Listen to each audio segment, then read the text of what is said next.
നിംസ്ഡായ് ലോകത്തിലെ ഏറ്റവും അപകടം പിടിച്ച 14 കൊടുമുടികൾ കീഴടക്കാൻ ബ്രിട്ടീഷ് സ്പെഷ്യൽ ഫോഴ്സ് കമാൻഡറായ അയാൾ ഇറങ്ങിത്തിരിക്കുമ്പോൾ ലോകം അയാളെ നോക്കി പറഞ്ഞു, ഇറ്റ് ഈസ് ഇംപോസിബിൾ.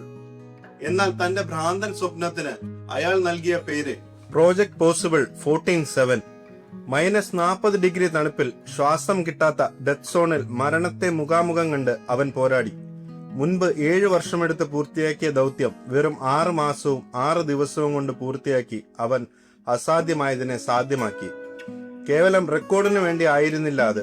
ചരിത്രത്തിൽ എന്നും അവഗണിക്കപ്പെട്ട തന്റെ നേപ്പാളിലെ ഷേർപ്പകൾക്ക് ലോകത്തിന് മുന്നിൽ അർഹിച്ച ആദരം വാങ്ങി നൽകാൻ വേണ്ടിയായിരുന്നു.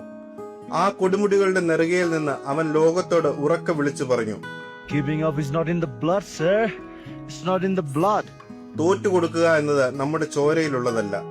നിങ്ങളുടെ സ്വപ്നങ്ങൾ സാധ്യമാണെന്ന് തെളിയിക്കാനുള്ള ഒരേയൊരു വഴി അസാധ്യമായതിനെ സാധ്യമാക്കി കാണിക്കുക എന്നതാണ്.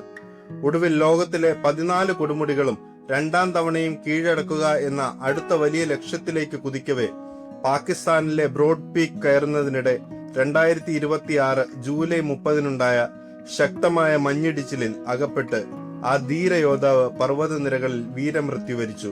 താൻ ഏറ്റവും സ്നേഹിച്ച മഞ്ഞൻ മലനിരകളിൽ അദ്ദേഹം ഓർമ്മയായെങ്കിലും പർവ്വതാരോഹണ ചരിത്രത്തിൽ അവൻ എഴുതി ചേർത്ത പോരാട്ട വീര്യം എന്നും ജീവനോടെ നിൽക്കും. നിങ്ങളുടെ മുന്നിലെ തടസ്സങ്ങൾ എത്ര വലിയ മല പോലെ ഉയർന്നു നിന്നാലും അതിനു മുന്നിൽ അടിയറവ് പറയരുത്.